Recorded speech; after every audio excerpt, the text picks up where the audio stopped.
ఈరోజు మన టాపిక్ వచ్చేసి బుద్ధిజం.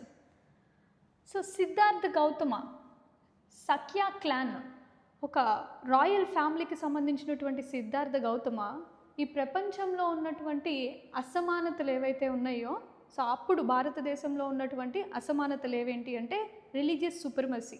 సో ఒక సెక్షన్ ఆఫ్ పీపుల్ మాత్రమే రిలీజియస్ రిచువల్స్ ఇవన్నీ చేయడము, మిగతా సెక్షన్ ఆఫ్ పీపుల్ని ఇగ్నోర్ చేయడము, సో వాళ్ళకి మాత్రమే మోక్షం ఉంటుంది, మోక్షం కలుగుతుంది అనేది ఎక్కువగా ప్రచారంలో ఉన్నటువంటి కాలం అది.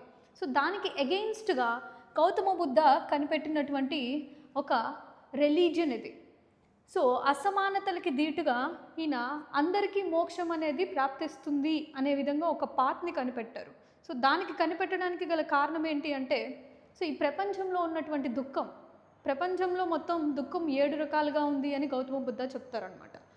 సో 7 రకాల దుఃఖాలని మనం నిర్మూలించుకోవాలి అంటే ఒక పాత్ని, ఒక మార్గాన్ని ఫాలో అవ్వాలి అని చెప్పి ప్రాక్టీస్ చేసి అనుభవపూర్వకంగా తెలుసుకుని దాన్ని ప్రపంచానికి అందించిన వాడే గౌతమ బుద్ధ. సో ఈ 4 నోబుల్ ట్రూత్స్ గురించి గౌతమ బుద్ధ చెప్పారనమాట.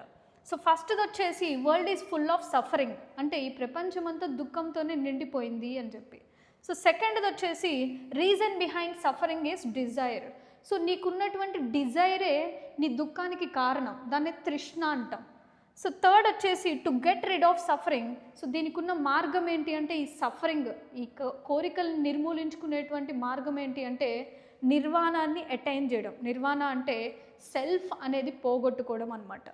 So to attain Nirvana one should follow 8-fold path. ఈ నిర్వాణాన్ని అటైన్ చేయాలి అంటే, పొందాలి అంటే ప్రతి మనిషి 8-fold పాత్ని ఫాలో అవ్వాలన్నమాట. దాన్నే అష్టాంగిక మార్గం అంటాం. అష్టాంగిక మార్గాలో ముఖ్యంగా మనిషి యొక్క కాండక్ట్ ఎలా బ్రతకాలి, వాడి జీవన విధానం ఎలా ఉంటుంది, ఎలా మెడిటేషన్ చేయాలి, ఈ నిర్వాణాన్ని ఎలా పొందాలి అని చెప్పి 8 మార్గాల గురించి చెప్పబడుతుంది అనమాట.